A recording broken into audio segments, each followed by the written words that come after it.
¿Alguna vez has sentido que algo invisible te jala hacia abajo exactamente cuando estás a punto de subir? Que hay una fuerza que no puedes tocar con las manos, pero que pesa en el pecho como si alguien hubiera puesto una piedra dentro de ti mientras dormías. Ese peso que no tiene nombre. Esa incomodidad que aparece después de compartir una buena noticia con alguien y que, en lugar de sentirte celebrado, regresas a casa con algo extraño en el estómago, algo que no sabes explicar, algo que, si lo dijeras en voz alta, sonaría paranoico, egoísta, exagerado. Y entonces te callas y te convences de que estás imaginando cosas y sigues adelante, pero el peso no se va. Hoy quiero hablar de eso, de ese peso que no tiene nombre, porque hay algo que nadie te enseña cuando eres niño, algo que la escuela nunca pone en sus libros, algo que incluso las personas más sabias de tu familia guardaron en silencio por miedo a parecer vanidosas o rencorosas. Y es esto: la envidia existe, es real, es silenciosa y puede vivir en el corazón de personas que sonríen contigo todos los días. No te digo esto para que desconfíes de todos, te lo digo para que aprendas a protegerte, para que entiendas lo que está pasando a tu alrededor cuando las señales empiezan a aparecer. Porque hay señales, siempre hay señales. Y aprenderlas no te hace desconfiado, te hace sabio. Tengo 58 años, toda mi vida trabajé con madera, con mis manos, construyendo muebles, puertas, ventanas, cosas que duran. En ese trabajo aprendí algo que va más allá del oficio. Aprendí que la madera tiene una memoria, que donde hubo una herida, donde la cortaron, donde la doblaron a la fuerza, siempre queda una marca, siempre. No importa cuánta lija le pases encima, la marca está ahí, debajo. La madera lo recuerda todo, las personas también. Las personas recuerdan todo. Y cuando alguien te tiene envidia, aunque sonría, aunque abrace, aunque diga que te quiere, hay una memoria en su mirada que no puede esconder para siempre. Hoy vamos a aprender a leerla. Tengo una taza de cerámica azul en mi taller, está desportillada en el borde, la llevo usando más de 20 años.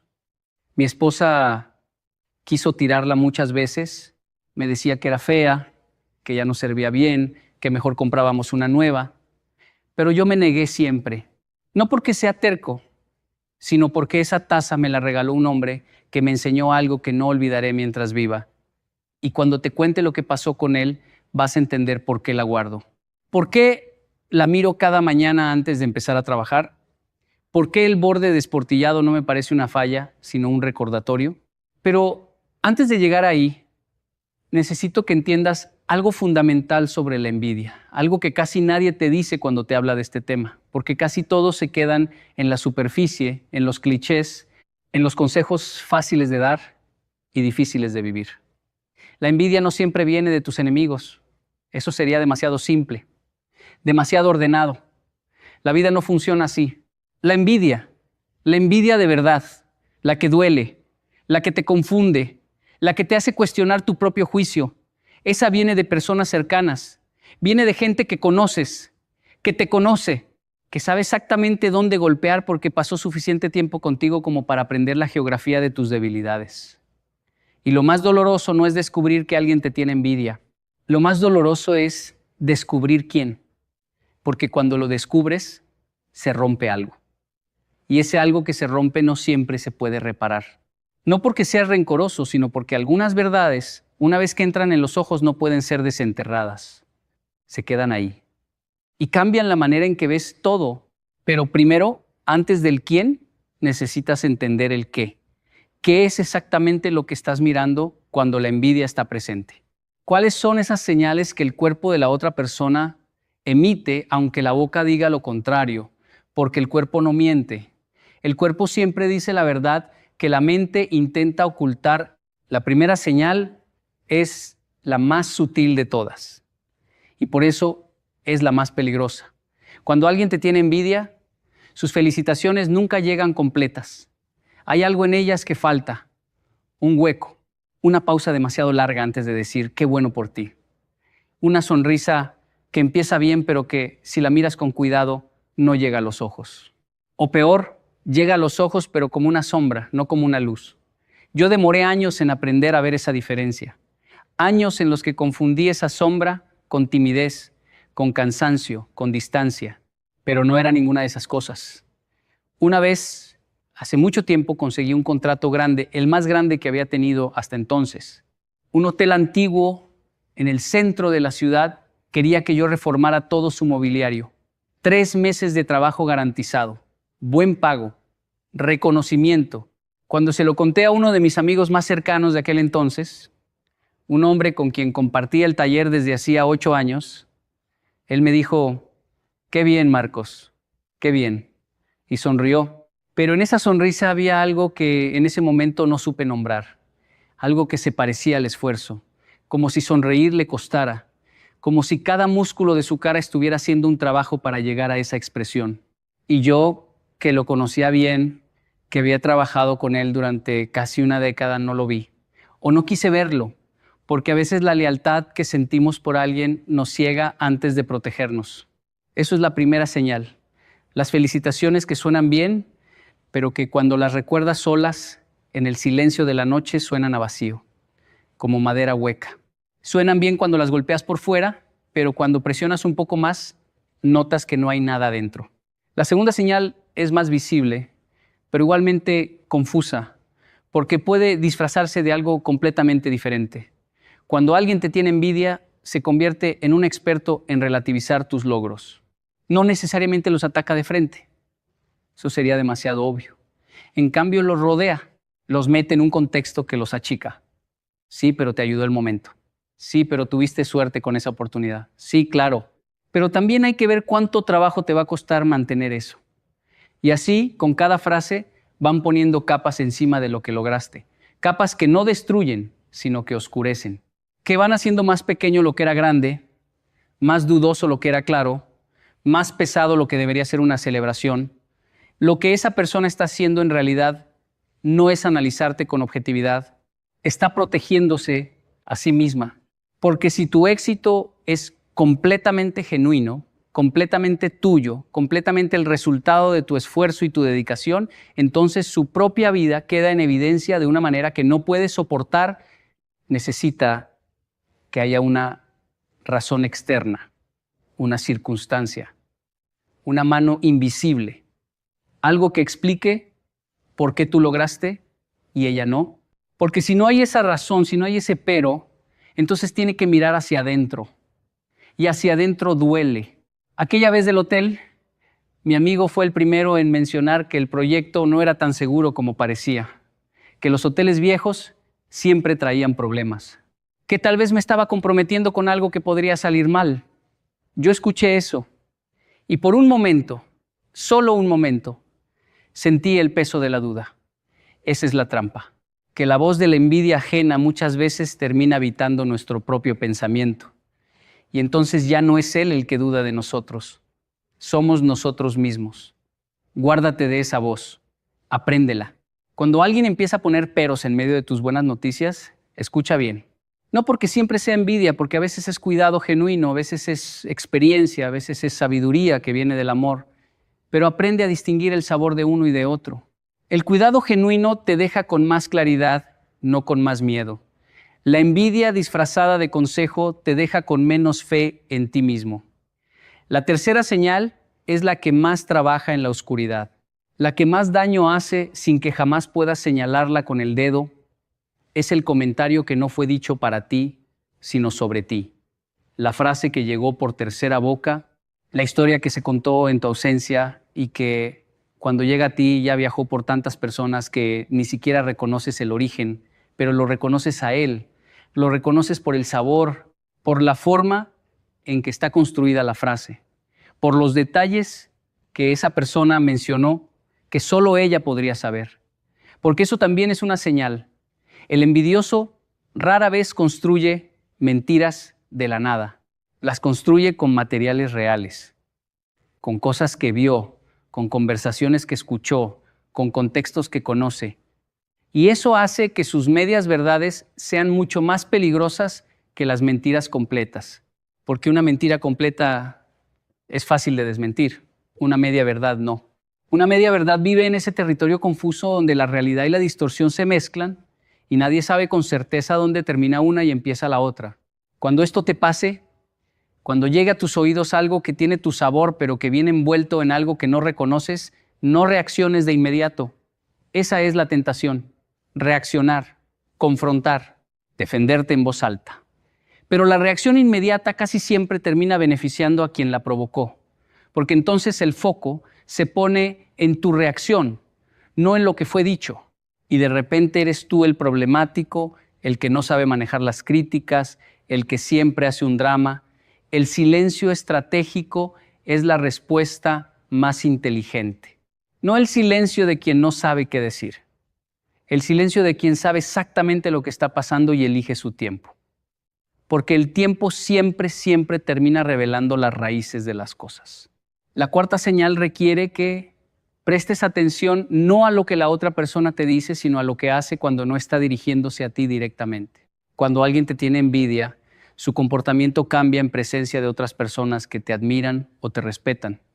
Hay una competencia invisible que esa persona empieza a jugar. Un intento sutil de ocupar el espacio, de interrumpir en el momento preciso, de añadir información que suene más importante, de contar una historia propia que opaque la tuya sin que nadie note lo que está haciendo. Es como si tu presencia activara en esa persona una necesidad de demostrarse a sí misma o a los demás. No siempre está claro, pero la necesidad está ahí, visible en los momentos en que no debería estar visible. En la reunión donde de repente te interrumpe 2 veces, en la cena donde redirige la conversación cada vez que empieza a girar alrededor de ti, en el grupo de amigos donde minimiza algo que dijiste antes de que los demás puedan responder. Yo lo vi muchas veces con mi amigo. Cuando llegaban clientes al taller y me preguntaban sobre algún trabajo que yo había hecho, él siempre encontraba la manera de entrar en la conversación. No de manera agresiva, sino de esa manera suave, casi invisible, que solo puedes detectar si estás muy atento. Sí, ese diseño lo trabajamos los dos. Fue una idea que surgió de una conversación que tuvimos. Pequeñas adiciones que no eran del todo falsas, pero que tampoco eran del todo ciertas. Y que cambiaban muy sutilmente el mapa de la historia. En ese momento yo lo dejé pasar. Pensé que era su manera de ser parte de algo. Pensé que era orgullo compartido. Ahora entiendo que era otra cosa. Era la necesidad de estar donde la luz caía, aunque para eso tuviera que pararse en un lugar que no le correspondía. La quinta señal es la que más te descoloca emocionalmente porque viene exactamente cuando más la necesitas. Cuando alguien te tiene envidia, su ausencia es más elocuente que su presencia. Desaparece en tus momentos de éxito genuino. O aparece, pero de una manera extraña, a destiempo, como si llegara tarde a una fiesta que ya terminó. Ay, no me enteré a tiempo. Estaba ocupado ese día. Qué pena. Hubiera querido estar. Pero cuando algo sale mal, cuando hay un tropiezo, cuando la vida te da un golpe inesperado, esa persona aparece. Y aparece con una energía diferente. Una energía que a veces se disfraza de compasión, pero que si la sientes bien tiene algo que no termina de encajar. Un brillo en los ojos que no debería estar ahí. Una urgencia en las preguntas que va más allá de la preocupación genuina. Una manera de escuchar que se parece más a beber que a acompañar. No te digo esto para que desconfíes de quienes te buscan en tus momentos difíciles. Te digo que aprendas a distinguir, porque hay personas que te buscan en la oscuridad porque les importas y hay personas que te buscan en la oscuridad porque la oscuridad las alivia. Porque cuando estás abajo, la distancia entre ustedes se acorta. Y eso, para alguien que vive comparándose contigo sin que tú lo sepas, es un alivio profundo. Casi como tomar aire después de mucho tiempo bajo el agua. La taza azul me la regaló ese hombre hace exactamente 16 años. Se llamaba Esteban. Y Esteban fue la persona que más me enseñó sobre la envidia, no porque fuera un maestro, sino porque fui yo el que la sufrió, su envidia, durante años, sin saberlo. Cuando empecé a reconocer las señales, cuando empecé a ver el patrón, ya era tarde para algunas cosas. Ya habíamos tenido conversaciones que no podían deshacerse. Ya habían llegado a mis clientes comentarios que yo nunca pude rastrear del todo. Ya habíamos construido juntos una historia de trabajo que cuando terminó de la manera en que terminó, dejó en mí una pregunta que demoré mucho tiempo en responder. ¿Cómo no lo vi antes? La respuesta, cuando finalmente la encontré, fue incómoda. No lo vi antes porque no quería verlo. Porque querer a alguien, confiar en alguien, creer en la lealtad de alguien, a veces funciona como una capa de neblina que pones voluntariamente sobre ciertas cosas, no por ignorancia, por necesidad, porque la alternativa, que es ver la verdad completa, implica perder algo. Y a veces preferimos el peso invisible de lo que no nombramos al dolor claro de lo que nombramos y ya no podemos olvidar. Pero llegó un día. Llegó, como siempre llegan esos días, sin aviso y sin permiso. Fue un sábado por la mañana en el taller. Esteban había llegado antes que yo. No era raro, a veces abría él, a veces yo. Pero ese día llegué temprano porque había olvidado algo la noche anterior y lo encontré sentado en mi mesa de trabajo, con el teléfono en la mano, hablando con alguien. No escuché todo. Solo alcancé a escuchar lo suficiente. Una frase. 2 frases, el nombre de un cliente mío, un precio que él estaba ofreciendo, una historia que estaba contando sobre el trabajo que ese cliente me había encargado a mí, contada desde adentro, con todos los detalles que solo alguien con acceso a mi taller podría saber.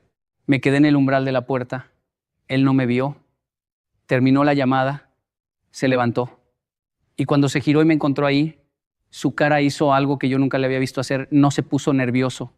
No se rojo, no tartamudeó, simplemente me miró y en esa mirada había algo que yo no esperaba encontrar en ese momento. Había cansancio, no culpa, no miedo, no la agresividad defensiva de quien es atrapado haciendo algo malo, sino cansancio. El cansancio de alguien que lleva mucho tiempo cargando algo. Y entonces entendí algo que no había entendido antes, que la envidia es agotadora para quien la siente, que vivir comparándote en silencio, que construir tu identidad alrededor de lo que otro tiene o logra, que pasar los días midiendo la distancia entre tu vida y la de alguien más, eso consume, eso vacía. Eso deja a las personas con ese cansancio en los ojos que yo vi en Esteban ese sábado de mañana.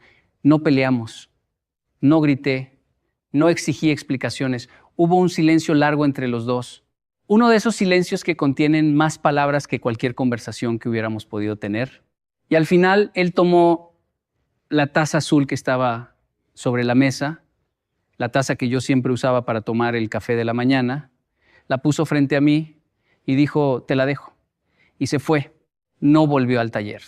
No llamó, no mandó mensaje, simplemente no volvió. Y yo me quedé con la taza en la mano, mirando el borde desportillado, pensando en todas las mañanas que habíamos tomado café juntos en ese lugar, en todas las conversaciones que habíamos tenido, en todos los años que habían pasado sin que yo viera lo que ahora era imposible no ver. La sexta señal la aprendí mucho después, cuando pude mirar hacia atrás con distancia, es esta: cuando alguien te tiene envidia, reacciona de manera desproporcionada ante tus fracasos. No de manera abierta, no de manera que puedas señalar, sino de manera interna, que se filtra en pequeños detalles, en la rapidez con que cambia el tema cuando ya estás recuperándote de algo difícil. En el comentario aparentemente inocente que revive una herida que ya estaba sanando en la historia que menciona en el momento menos oportuno, ¿no fue ese el año en que se cayó el proyecto del hotel? Dicho como si nada, dicho como un dato, pero dicho en el momento exacto en que estabas contando algo nuevo, algo que iba bien, Esteban lo hacía. Lo hacía de manera tan natural que nunca lo vi hasta que no estuve mirándolo desde la distancia. Cada vez que yo comenzaba a levantarme de algo difícil, había una frase suya que me jalaba justo 1 centímetro hacia abajo. Solo 1 centímetro, no suficiente para que yo lo notara en el momento, suficiente para que el proceso de levantarme fuera siempre un poco más lento de lo que debería haber sido. Eso también es envidia, no la que derrumba de un golpe, la que trabaja lento, la que va poniendo pequeñas piedras en el camino una por una, tan separadas entre sí que nunca parece que haya un patrón, pero que sumadas terminar formando un obstáculo que no sabes explicar. La séptima señal es la del elogio que hiere. Hay personas que aprendieron consciente o inconscientemente, a elogiar de una manera que lastima más que una crítica directa. Qué bueno que te quedó así, yo nunca hubiera podido. Que parece un cumplido, pero que al mismo tiempo te está diciendo que lo que hiciste está fuera de lo alcanzable para personas normales, que te ubica en un lugar separado, distante, casi real. O el clásico, tú siempre todo te sale bien, que también parece un cumplido, pero que en realidad es una acusación, porque siempre todo te sale bien, borra el esfuerzo, borra las noches, borra los momentos en que también a ti se te cayó algo y tuviste que recogerlo del suelo. Borra tu humanidad y la reemplaza con una imagen que es fácil de resentir porque ningún ser humano real puede sostenerla. El envidioso necesita que tú seas perfecto de la misma manera en que necesita que seas suerte. Porque si eres perfecto, no eres humano y entonces no hay competencia real. Y si es suerte, entonces tampoco hay competencia real. De cualquiera de las dos maneras, el envidioso se protege de tener que reconocer la única verdad que no puede soportar, que tú te esforzaste, que tú perseveraste, que tú lo construiste con tus manos, que tú lo ganaste. La octava señal es física. El cuerpo habla aunque la boca calle, y el cuerpo del envidioso habla de una manera particular en presencia de tu bienestar. Se cierra, se encoge. Cruza los brazos sin necesidad. Desvía la mirada en el momento en que debería sostenerla. Respira diferente. Hay una tensión que aparece en los hombros, en la mandíbula, en la forma en que posiciona el cuerpo respecto al tuyo.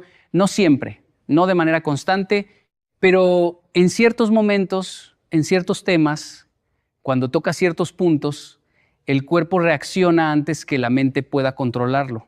Aprende a leer esos momentos, no para usarlos como arma, no para confrontar con ellos, sino para protegerte, para saber en tu interior con qué estás tratando, para no compartir más de lo que debes compartir con esa persona, para elegir con más cuidado qué pones en sus manos. Porque eso también hay que decirlo, no todo lo que vives merece ser compartido con todo el mundo. Hay cosas que son sagradas no porque sean secretas, sino porque son delicadas. Y las cosas delicadas necesitan manos gentiles. No todas las manos son gentiles. No todas las personas en tu vida están en condiciones de recibir tu bien sin que algo en ellas quiera romperlo, aunque sea inconscientemente. Eso no las hace malas personas en términos absolutos. Las hace personas con heridas que todavía no sanaron, personas que están peleando una batalla interna que tú no puedes ver, pero que sin querer se convierte en una batalla que también te afecta a ti. El envidioso, en la mayoría de los casos, no se levanta por la mañana decidido a hacerte daño. Se levanta con una incomodidad consigo mismo que no sabe cómo resolver.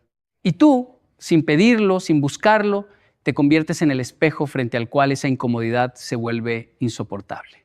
La novena señal es la más difícil de aceptar porque implica hacerse preguntas incómodas sobre uno mismo. Cuando alguien te tiene envidia, a veces esa persona es alguien a quien tú en algún momento quisiste más que a muchos otros. Alguien en quien confiaste, alguien con quien compartiste, alguien con quien construiste algo. Y la pregunta que surge entonces no es solo ¿por qué me hace esto?, sino ¿qué parte de mí eligió no ver? ¿Y qué parte de cómo yo me relacioné con esta persona pudo alimentar esto sin que yo lo notara? No te digo esto para que te culpes. No hay culpa tuya en ser traicionado. Pero sí hay una responsabilidad, que es la de aprender. La de mirarte con honestidad y preguntarte si hay algo en la manera en que te presentas ante los demás, en la manera en que compartes tus logros, en la manera en que te relacionas con las personas cercanas, que podría estar cerrando en lugar de abriendo, distanciando en lugar de conectando. No siempre la respuesta es sí. A veces la respuesta es no. Y el problema es completamente de la otra persona. Pero la pregunta vale la pena hacerse, siempre. Porque el autoconocimiento, aunque duela, es una forma de libertad. Esteban no era malo. Lo digo con toda la convicción que tengo ahora, después de años de pensarlo. No era un hombre malvado. Era un hombre herido. Un hombre que había llegado a la carpintería desde un lugar de derrota, desde una historia familiar que no le había dado lo que necesitaba, desde años de intentar y no llegar. Y cuando llegó a mi taller y vio que yo había construido algo que funcionaba, algo que crecía, algo que las personas reconocían, algo en él no supo cómo sostener eso, sin convertirlo en una comparación, sin convertirlo en una medida de su propio valor. Yo lo entendí tarde, demasiado tarde para que cambió algo entre nosotros, pero lo entendí. Y ese entendimiento me cambió la manera de mirar a las personas que vienen después. Porque ahora, cuando veo esas señales en alguien, no reacciono con ira, reacciono con distancia, con una distancia que no es hostilidad, sino cuidado, el cuidado de no poner en manos de alguien algo que todavía no está en condiciones de sostener, el cuidado de seguir siendo amable sin ser ingenuo, el cuidado de reconocer que hay personas en tu vida que te quieren genuinamente y que aún así cargan con una herida que se activa en presencia de tu bien. Y que esa activación no es personal en el fondo más profundo. Es el sonido de un dolor que todavía no encontró su camino.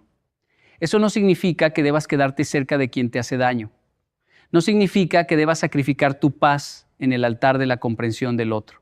Puedes comprender y alejarte al mismo tiempo. Puedes perdonar sin volver. Puedes desearle bien a alguien desde la distancia que te permite seguir construyendo tu propia vida sin cargar con el peso de lo que esa persona todavía no resolvió. La envidia ajena no es tu problema para resolver, pero reconocerla es tu responsabilidad hacia ti mismo. Cuídate, cuida lo que compartes, cuida con quien celebras. No todo el mundo que te sonríe puede soportar tu alegría. Y no todo el mundo que te abraza tiene las manos vacías. Pero también recuerda esto, porque es igualmente importante. El hecho de que existan personas que te tengan envidia es en sí mismo una señal de que estás construyendo algo que vale la pena, de que estás llegando a lugares que otros también quisieran alcanzar, de que tu vida, con todos sus tropiezos y sus noches, con todo lo que perdiste y lo que ganaste, es una vida que merece ser vivida con orgullo. La envidia del otro no te empequeñece, te confirma. No la uses para creerte mejor que nadie. Úsala para entender que vas por buen camino, que lo que estás construyendo es real, que el esfuerzo que nadie ve tiene un peso que otros sí sienten, que tu presencia en el mundo, cuando es genuina, cuando está hecha de trabajo y de fe y de persistencia, tiene una forma que no pasa desapercibida. Y eso, aunque duela saberlo de esta manera, aunque llegue envuelto en una traición o en una desilusión o en una mirada que no esperabas encontrar en el rostro de alguien que creías conocer, eso es tuyo. Nadie puede quitártelo. Ni la envidia más silenciosa, ni la más ruidosa, ni la que viene de lejos, ni la que viene de cerca. Lo que construyes con las manos y con el corazón se queda contigo. El ruido de los demás es solo ruido. Pasa. Siempre pasa. Todas las mañanas, antes de empezar a trabajar, tomo el café en esa taza azul desportillada. La sostengo entre las dos manos, miro el borde roto y pienso en Esteban. No con rencor, con algo que tardé años en construir, pero que finalmente llegó con comprensión y con gratitud, porque sin él yo no habría aprendido a leer ciertas señales, no habría aprendido a cuidar lo que construyo, no habría aprendido a elegir con más cuidado a quién invito a estar cerca de lo que más me importa. La taza rota me recuerda que las cosas que más enseñan muchas veces son las que llegaron marcadas, que los bordes desportillados no hacen que algo deje de servir, que a veces la herida de una historia es exactamente lo que le da a esa historia su valor. Cuida tu vida, cuida lo que has construido, cuida con quién lo compartes y sigue construyendo, siempre sigue construyendo. Hay una pregunta que me han hecho en casi todos los países donde he tenido el privilegio de hablar, y es una pregunta que suena sencilla, pero que esconde una herida profunda. La gente se me acerca después de las conferencias, a veces con los ojos todavía húmedos, a veces con esa sonrisa tensa de quien está aguantando algo por dentro, y me dice: Kenji, ¿cómo hago para que las cosas no me afecten tanto? Y yo los miro, y antes de responder, me quedo un momento en silencio, porque sé que detrás de esa pregunta hay noches sin dormir. Hay relaciones que dolieron más de lo que deberían. Hay palabras que alguien les dijo hace años y que todavía les arden como si se las hubieran dicho esta mañana. Yo conozco esa sensación. La conozco de cerca. Crecí entre dos mundos, entre la disciplina japonesa de mi padre y el calor colombiano de la tierra que me recibió. Y en ese cruce de caminos aprendí algo que hoy quiero compartirte con toda la honestidad de la que soy capaz. No se trata de volverse insensible. Nunca se trata de eso. No se trata de construir un muro tan grueso que nada te toque, porque cuando haces eso, cuando te blindas contra el dolor, también te blindas contra la alegría, contra la ternura, contra ese momento en que alguien te mira y tú sabes, sin que te diga una sola palabra, que te quiere. No.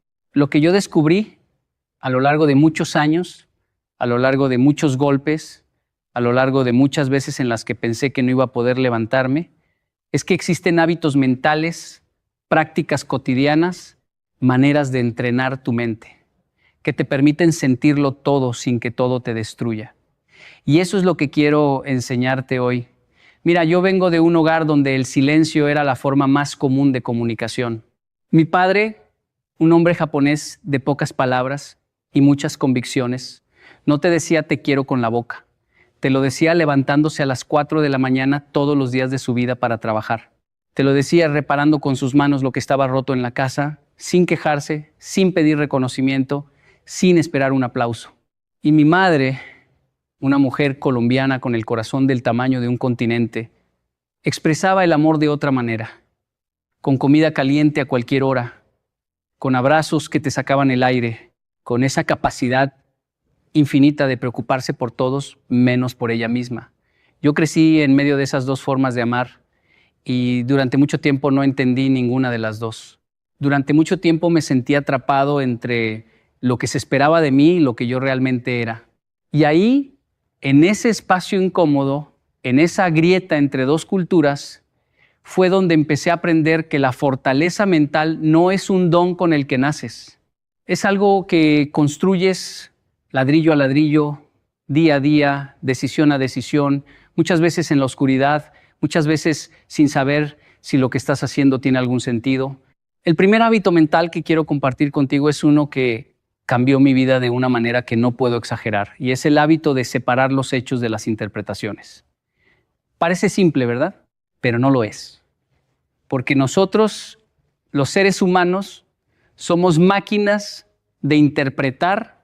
Algo sucede, cualquier cosa, un gesto, una palabra, un silencio, y en cuestión de milésimas de segundo nuestro cerebro ya le ha puesto una etiqueta, ya le ha asignado una intención, ya ha construido una historia completa sobre lo que eso significa. Alguien no te contesta un mensaje y tú ya decidiste que te está ignorando, que no le importas, que probablemente está hablando de ti con alguien más. Tu jefe te llama a la oficina y antes de abrir la puerta ya estás convencido de que te va a despedir. Tu pareja se queda callada durante la cena y tú ya empezaste a revisar mentalmente qué hiciste mal, qué dijiste, en qué momento la arruinaste. Y la verdad desnuda y sin adornos, es que en la mayoría de los casos esas historias que te cuentas no tienen nada que ver con la realidad. Son películas que tu mente proyecta en una pantalla que tú mismo construiste, con tus miedos, con tus inseguridades, con esas heridas viejas que nunca terminaste de sanar. Yo aprendí esto de la manera más dolorosa. Hubo un tiempo en mi vida, cuando estaba empezando a dar conferencias, en que cada vez que alguien en el público no sonreía, yo lo tomaba como un rechazo personal. Cada rostro serio era una sentencia. Cada persona que miraba su teléfono era una confirmación de que yo no era suficiente, de que mi mensaje no valía, de que estaba haciendo el ridículo. Y eso me comía por dentro. Me acuerdo de una conferencia en particular en una ciudad que no voy a mencionar, donde había un hombre en la tercera fila que durante toda mi charla mantuvo los brazos cruzados y la mirada fija en algún punto detrás de mí. No sonrió ni una sola vez. No asintió con la cabeza, no movió un solo músculo de la cara, y yo, mientras hablaba, mientras intentaba mantener la compostura y seguir con mi presentación, por dentro estaba desmoronándome. Estaba convencido de que ese hombre me odiaba, de que pensaba que todo lo que yo decía era basura, de que probablemente se iba a levantar en cualquier momento y se iba a ir. Cuando terminé la conferencia, ese hombre se acercó a mí. Tenía los ojos llenos de lágrimas. Me tomó la mano con las dos suyas y me dijo: Señor Kenji, Usted no sabe lo que acaba de hacer por mí. Llevo 6 meses sin poder llorar desde que mi esposa murió y hoy, escuchándolo, algo se me rompió por dentro y pude sentir otra vez. Ese hombre no estaba serio porque me rechazara. Estaba serio porque estaba librando la batalla más difícil de su vida ahí mismo, en silencio, en la tercera fila, sin que nadie se diera cuenta. Y yo, en mi arrogancia emocional, había convertido su dolor en mi inseguridad. Ese día entendí algo que no he dejado de practicar desde entonces. Antes de reaccionar, pregúntate si lo que estás sintiendo corresponde a lo que realmente está pasando o a lo que tú crees que está pasando. Esa sola pausa, ese solo momento de lucidez entre el estímulo y la respuesta, tiene el poder de cambiar completamente la dirección de tu vida. Porque cuando separas el hecho de la interpretación, recuperas algo que muchos de nosotros hemos perdido sin darnos cuenta: la libertad de elegir cómo responder. El segundo hábito es algo que mi padre me enseñó sin saber que me lo estaba enseñando, y es el hábito de respetar tu propio ritmo. En la cultura japonesa existe un concepto que no tiene traducción exacta al español, pero que se podría describir como la dignidad de lo gradual. Es la idea de que las cosas verdaderamente valiosas no se construyen de un día para otro, no se logran con atajos, no se alcanzan saltándose pasos. Se construyen con paciencia, con constancia, con esa terquedad silenciosa de quien sabe que cada día que trabaja en algo, aunque no vea resultados, está poniendo un grano de arena en una montaña que algún día será visible. Mi padre cultivaba un pequeño jardín detrás de nuestra casa. No era un jardín espectacular, no tenía flores exóticas ni diseños elaborados. Tenía unas cuantas plantas, unas piedras que él mismo había acomodado y un sendero de tierra que había trazado con sus propios pies de tanto caminar por el mismo lugar. Cada mañana, antes de que saliera el sol, mi padre salía a ese jardín y lo cuidaba. Quitaba las hojas secas una por una, revisaba cada planta, le hablaba al suelo como si el suelo pudiera entenderlo. Y yo, que tenía 10, 11 años, lo miraba desde la ventana de la cocina y pensaba: qué pérdida de tiempo. ¿Para qué tanto esfuerzo por un jardín tan pequeño? No entendía, no podía entender. Porque a los 10 años uno quiere que todo sea grande, rápido, espectacular.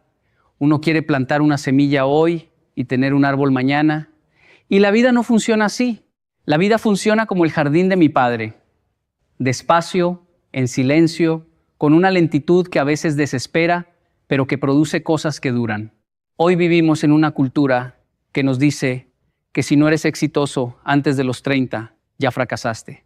Que si no tienes millones de seguidores, no existes. Que si no estás constantemente produciendo, avanzando, mostrando resultados, entonces estás perdiendo el tiempo. Y esa presión, esa locura colectiva de la velocidad, nos está enfermando.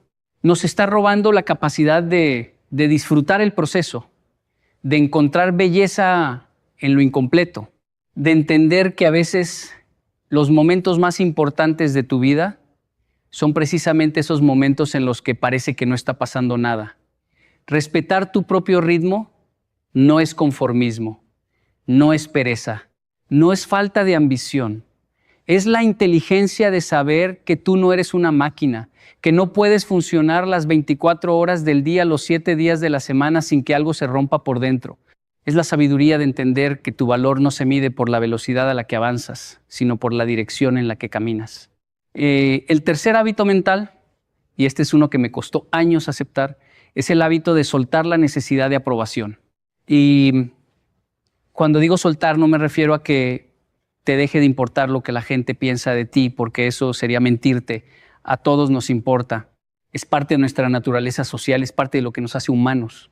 Lo que quiero decir es algo diferente, algo más sutil y más poderoso. Se trata de dejar de condicionar tus decisiones, tus sueños, tu manera de vivir a la aprobación de personas que muchas veces ni siquiera te conocen de verdad. Yo pasé una etapa de mi vida en la que cada decisión que tomaba pasaba primero por el filtro de qué van a pensar los demás. Cada palabra que decía en público estaba calculada para no molestar a nadie, para no generar controversia, para mantener una imagen que en el fondo no era mía.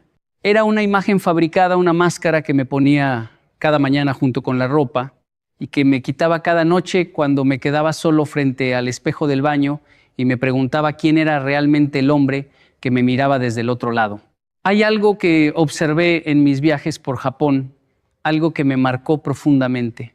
Los artesanos japoneses, los que trabajan la cerámica, la madera, el metal, pasan años perfeccionando su oficio sin que nadie los conozca. Años. A veces décadas enteras dedicadas a un solo tipo de pieza, a una sola técnica, sin publicarlo en redes sociales, sin buscar reconocimiento, sin necesitar que alguien les diga que lo que hacen tiene valor. Ellos lo saben. Lo saben no porque alguien se los haya dicho, sino porque cada mañana, cuando se sientan frente a su torno o frente a su mesa de trabajo, sienten en las manos esa certeza silenciosa de que están haciendo lo que vinieron a hacer a este mundo. Y esa certeza no necesita aplausos, no necesita validación externa, no necesita que nadie le ponga un número de likes para confirmarla. Existe por sí misma, como existe el sol sin necesitar que alguien le diga que brilla. El cuarto hábito es uno que puede sonar contradictorio viniendo de alguien que se dedica a dar conferencias motivacionales, pero necesito decírtelo con toda la franqueza. Desarrolla el hábito de abrazar la incomodidad, no de tolerarla, no de soportarla con los dientes apretados esperando a que pase, abrazarla, recibirla como lo que realmente es la señal más confiable de que estás creciendo. Todo lo que vale la pena en esta vida está del otro lado de algo que te da miedo. Esa conversación difícil que llevas semanas posponiendo. Ese proyecto que quieres empezar pero que no empiezas porque tienes miedo de fracasar. Esa relación que sabes que necesitas terminar pero que no terminas porque el dolor conocido te parece menos aterrador que el vacío desconocido. Todo eso está ahí esperándote del otro lado de tu zona de comodidad, que no es una zona de comodidad en absoluto, sino una zona de estancamiento disfrazada de seguridad. Yo recuerdo la primera vez que me paré frente a un auditorio lleno. Tenía las manos empapadas de sudor. Sentía que el corazón se me iba a salir por la boca. Las piernas me temblaban de una manera que yo estaba seguro de que todo el mundo podía notar. Y una voz dentro de mí, esa voz cobarde que todos tenemos y que siempre habla más fuerte que las demás, me decía, sal de aquí.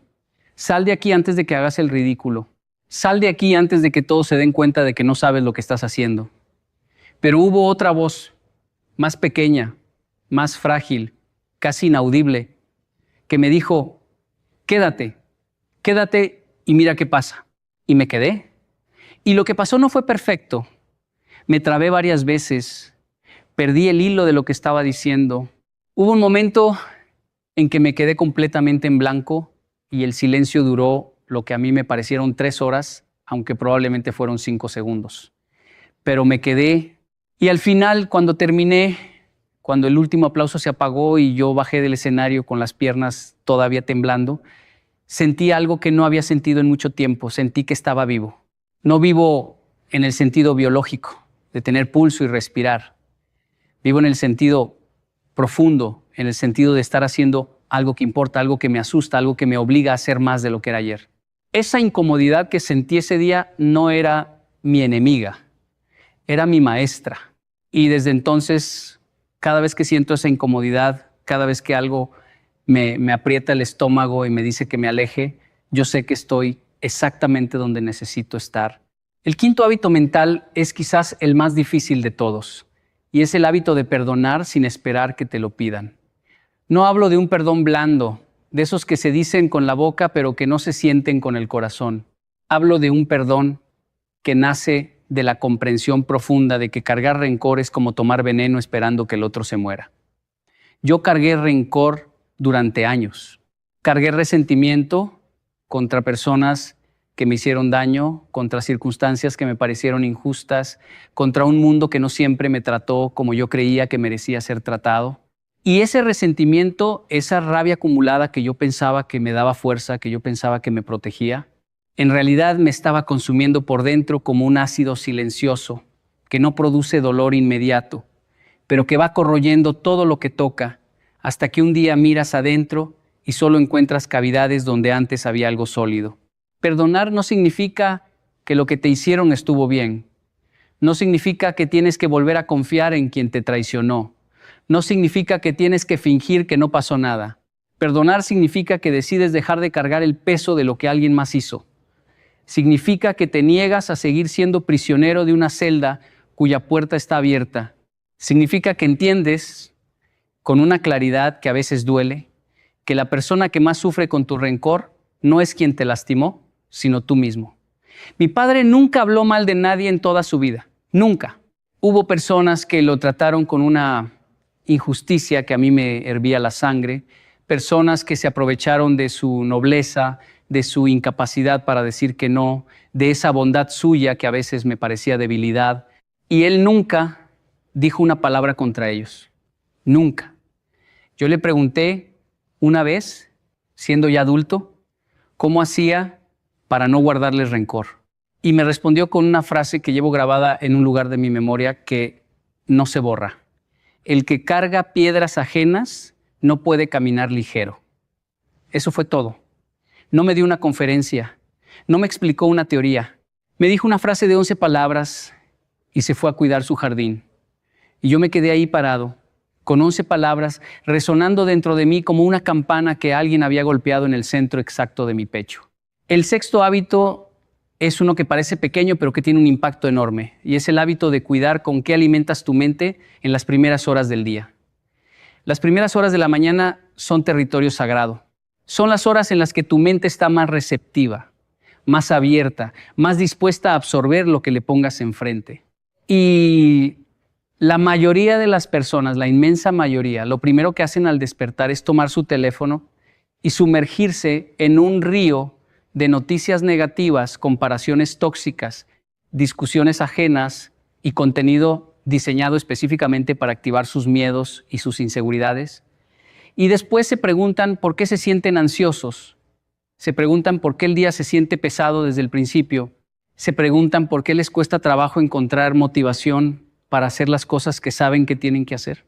En Japón existe una práctica que se llama Mokusou, que es un momento de silencio y concentración que se hace antes de comenzar cualquier actividad importante. Antes de una clase de artes marciales, antes de una ceremonia del té, antes de empezar a trabajar. Es un momento breve, a veces de solo 1 o 2 minutos, en el que cierras los ojos, respiras con intención y te ubicas en el presente. No en el ayer, que ya pasó y no puedes cambiar. No en el mañana, que todavía no existe y sobre el cual no tienes control. En el ahora, en este instante, en este segundo que es el único que realmente tienes. Yo incorporé esa práctica en mi vida hace muchos años y puedo decirte, sin exagerar, que es una de las cosas que más ha contribuido a mi estabilidad emocional. No medito durante horas, no hago rituales elaborados, simplemente me siento en silencio durante unos minutos antes de que el día me reclame. Y en ese silencio encuentro algo que el ruido del mundo constantemente me roba: perspectiva. El séptimo hábito mental es el hábito de elegir tus batallas con inteligencia.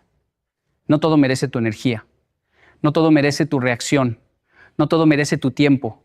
Y esta es una lección que yo aprendí tarde, demasiado tarde, después de haber gastado años enteros de mi vida peleando guerras que no eran mías, defendiendo posiciones que no importaban, tratando de convencer a personas que no querían ser convencidas. Hay una frase que escuché una vez y que se quedó conmigo como se queda una espina debajo de la piel. No puedes ganar una discusión con alguien que tiene como objetivo no entender. Y eso es algo que necesitas grabarte en la frente, porque vas a encontrarte muchas veces a lo largo de tu vida con personas que no quieren dialogar, que no quieren entender tu punto de vista, que no están interesadas en la verdad, sino en tener razón. Y frente a esas personas, la mayor muestra de fortaleza no es responder, es alejarte. Es proteger tu paz con la misma ferocidad con la que un guerrero protege su espada. Porque tu paz mental no es un lujo, no es un privilegio de los que no tienen problemas. Es la base sobre la cual se construye todo lo demás: tus relaciones, tu trabajo, tu salud, tu capacidad de ser útil en este mundo. Mi padre tenía una manera peculiar de manejar los conflictos. Cuando alguien venía a provocarlo, cuando a alguien le faltaba el respeto o trataba de arrastrarlo a una discusión, él simplemente se quedaba callado. No respondía, no se defendía, no contraatacaba. Se quedaba ahí, de pie, con esa tranquilidad suya que a veces me exasperaba, mirando al otro con una serenidad que parecía venir de un lugar muy profundo, de un lugar al que la agresión ajena no podía llegar. Y después, cuando la otra persona se cansaba de gritar sola, mi padre se daba la vuelta y se iba sin rencor, sin victoria, sin necesidad de tener la última palabra. Yo le pregunté una vez si no le daba rabia que lo trataran así. Y me dijo algo que me tomó años entender. La rabia del otro es problema del otro, no mío. Yo no tengo espacio para cargar lo que no me pertenece. Eso es elegir tus batallas. Eso es entender que tu energía es un recurso limitado y que cada gramo que gastas en lo que no importa es un gramo que le robas a lo que sí importa. El octavo hábito, y este es uno que considero fundamental, es el hábito de construir tu identidad sobre lo que eres, no sobre lo que tienes o lo que haces. Vivimos en un mundo que te define por tu título profesional, por el carro que manejas, por el barrio en el que vives, por la ropa que usas, por los lugares a los que viajas. Y cuando permites que esas cosas se conviertan en los pilares de tu identidad, estás construyendo tu casa sobre arena. Porque todas esas cosas son temporales.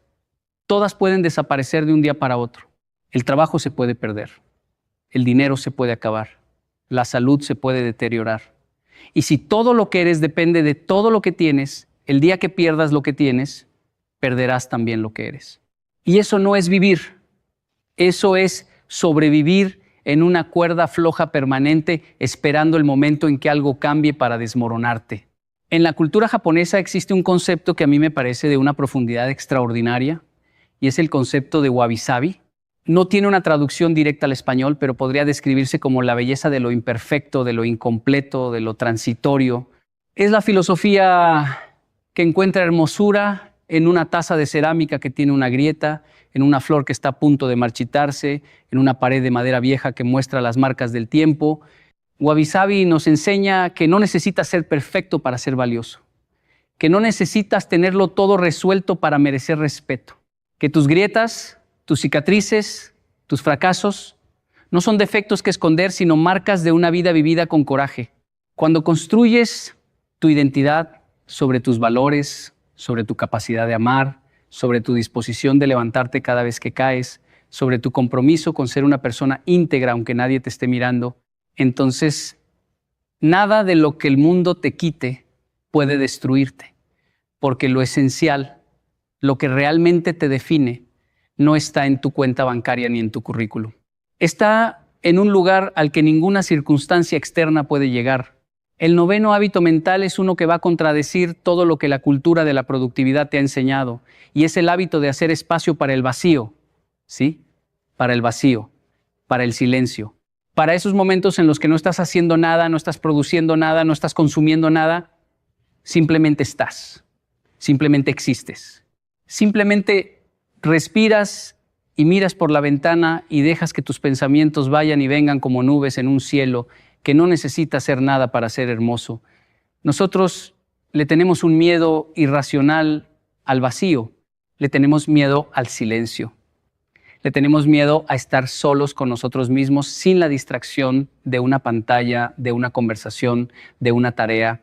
Y ese miedo nos lleva a llenar cada segundo de nuestro día con actividad, con ruido, con estímulos, hasta que un día el cuerpo dice basta, o la mente dice basta, o el corazón dice basta, y entonces todo se detiene de golpe, pero no porque hayamos elegido detenernos, sino porque nos obligaron a detenernos. Yo descubrí el poder del vacío en un templo en Kioto. No fui a meditar, no fui a buscar iluminación, no fui con ninguna expectativa espiritual, fui porque estaba agotado. Llevaba meses viajando sin parar, dando conferencias en un país tras otro, durmiendo en aviones, comiendo lo que encontrara, respondiendo cientos de mensajes al día, y mi cuerpo y mi mente me estaban pasando la factura. Me senté en el jardín de ese templo, un jardín de piedras y arena rastrillada, sin flores, sin colores brillantes, sin nada que a primera vista pareciera interesante. Y me quedé ahí sentado, 10 minutos, 20, una hora. No pensé en nada trascendental, no tuve ninguna revelación mística, pero algo cambió. Algo se acomodó por dentro, como cuando mueves un mueble que estaba bloqueando una puerta y de repente el aire circula de nuevo. Cuando me levanté de esa piedra sentía que pesaba menos. No físicamente, sino por dentro. Como si hubiera dejado algo ahí en ese jardín, algo que venía cargando sin saberlo, algo que ya no necesitaba. Eso es lo que hace el vacío cuando le permites entrar en tu vida. No te quita nada. Te devuelve espacio. Te devuelve la capacidad de escucharte, de reconectar con lo que realmente importa, de recordar quién eras antes de que el mundo te llenara de urgencias que en el fondo no son urgentes. Y el 10º hábito, el último, el que para mí contiene a todos los demás, es el hábito de vivir con propósito consciente. No me refiero a tener un gran propósito de vida de esos que suenan bien en una biografía o en una entrevista. Me refiero a algo más cotidiano, más cercano, más humano. Me refiero a despertarte cada mañana sabiendo por qué te levantas, y ese por qué no tiene que ser grandioso, no tiene que cambiar el mundo, puede ser tan sencillo como quiero ser un buen padre hoy. Quiero hacer bien mi trabajo hoy. Quiero tratar a las personas que me rodean con más gentileza hoy. Quiero aprender algo nuevo hoy. Quiero estar presente hoy, aquí, ahora, con toda mi atención, sin dividirme entre lo que fue y lo que será. Mi padre vivió con propósito cada día de su vida. Aunque nunca usó esa palabra, su propósito era cuidar de su familia, levantarse, trabajar, volver a casa, sentarse a la mesa, comer en silencio junto a los suyos, salir al jardín, tocar la tierra con las manos, regar las plantas, entrar, dormir y al día siguiente hacerlo todo otra vez. Visto desde afuera, su vida podía parecer monótona, repetitiva, sin grandes aventuras ni logros espectaculares. Pero visto desde adentro, desde donde yo lo veía, su vida tenía una coherencia que la mayoría de las vidas no tienen. Cada cosa que hacía estaba conectada con lo que él creía, con lo que él valoraba, con la persona que él había decidido ser.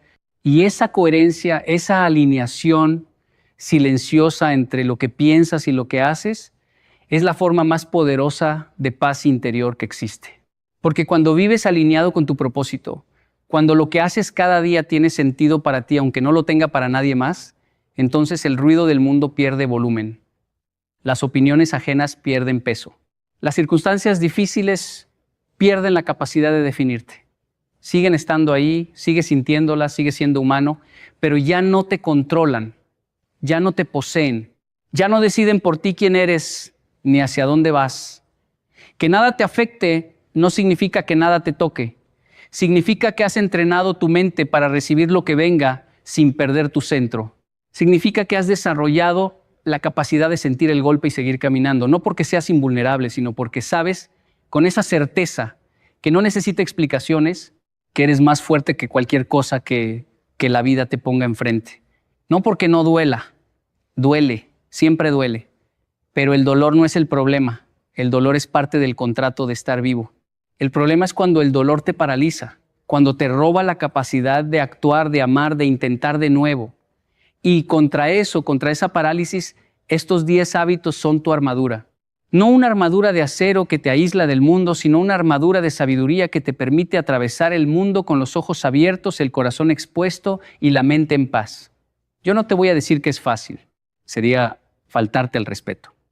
No es fácil separar los hechos de las interpretaciones cuando tu mente lleva décadas contándote historias.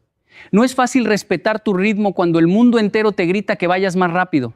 No es fácil soltar la necesidad de aprobación cuando creciste creyendo que tu valor dependía de lo que los demás pensaran de ti.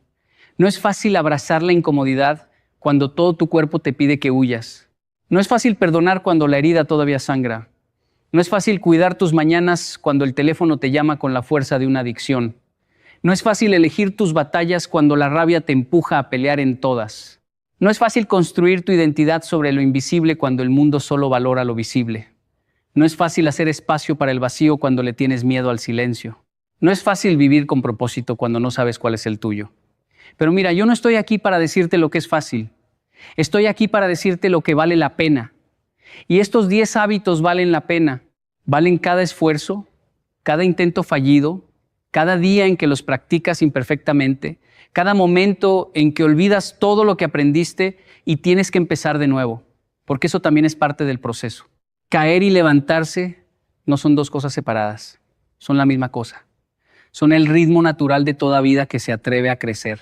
Mi padre murió un martes por la mañana, en la misma casa donde vivió toda su vida, en la misma cama donde dormía cada noche, con el mismo jardín esperándolo del otro lado de la ventana. No dijo grandes últimas palabras. No hizo discursos. No dejó testamento ni instrucciones complicadas. Lo último que hizo fue mirar por la ventana hacia su jardín y soltar el aire con esa serenidad suya que a mí siempre me pareció sobrehumana, pero que ahora entiendo que era simplemente el resultado de una vida vivida con coherencia. El jardín siguió ahí después de que él se fue. Las plantas siguieron creciendo, las piedras siguieron en su lugar. El sendero que sus pies habían trazado siguió marcado en la tierra. Y yo entendí, parado frente a ese jardín vacío que ya no tenía su jardinero, que todo lo que mi padre me había enseñado sobre la fortaleza mental cabía en ese pequeño rectángulo de tierra. Cuida lo que puedes cuidar. Acepta lo que no puedes cambiar. Haz tu trabajo sin esperar aplausos. Levántate cada mañana con una razón. Y cuando el dolor venga, porque va a venir, déjalo pasar a través de ti como el viento pasa a través de las ramas de un árbol. El viento se va, el árbol se queda. Que nada te afecte no es una meta